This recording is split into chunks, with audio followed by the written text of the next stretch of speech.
कई साल पहले की बात है। एक बार तथागत वैशाली में विहार करते थे। एक दिन सुबह सुबह वे भिक्षाटन के लिए निकले। रास्ते में उन्होंने देखा सड़क के किनारे एक गरीब दुखियारी सी बुजुर्ग महिला चुपचाप बैठी सिसकियां ले रही है। करुणामय बुद्ध ने अपनी करुणामय दृष्टि उस गरीब दुखियारी महिला पर दी। उसके पास गए और जाकर उससे पूछा, क्या हुआ, क्यों दुखी हो? बुजुर्ग महिला पहली बार सम्यक संबुद्ध को इतने करीब से देख रही थी। भाव विभल हो गई। उसकी आंखों से झरझर आंसू बहने लगे। उसने कहा, तथागत, हमने तो सुना है कि जब भी किसी श्रमण से मिलते हैं उन्हें कुछ दान देना चाहिए। और देखो, मैं इतनी गरीब, मेरे पास तो आपको देने के लिए कुछ भी नहीं है। बुद्ध ने कहा, कोई मनुष्य कभी इतना गरीब नहीं हो सकता कि अपनी दान पारमिता का पालन ना कर सके।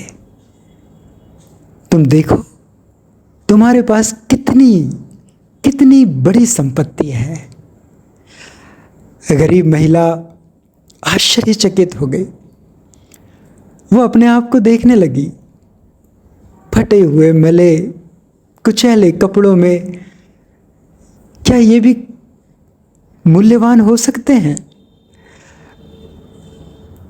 उसने रोते हुए तथागत से ये वचन कहे, तथागत, मेरे पास तो फटे पुराने ये मैले कुचैले कपड़े हैं। मेरे पास एक बर्तन है, वो भी टूटा हुआ। मैं धनवान नहीं हूं कि आपको कुछ दान दे सकूं। तथागत ने कहा, इस मैले टूटे हुए पात्र में ही अगर तुम पानी भर लो और वही मुझे दान कर दो, इससे दान पारमिता पूर्ण होगी। दान का आशय है देना। उसका जो मूल कारण है वो है अपने चित्त को, अपने मन के संकुचन को खोलना, विस्तार देना, अपनी भावनाओं को विस्तार देना, ताकि उसमें करुणा और अधिक करुणा आ सके।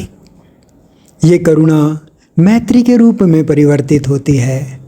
और ये मैत्री जब संपूर्ण विश्व के लिए फैलती है तो संपूर्ण मानवता इससे लाभान्वित होती है।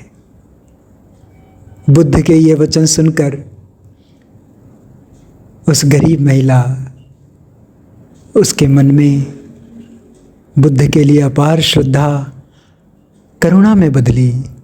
वो करुणा मैत्री बनी और कहते हैं उसी क्षण वो बुजुर्ग महिला अरहत्व को प्राप्त हुई।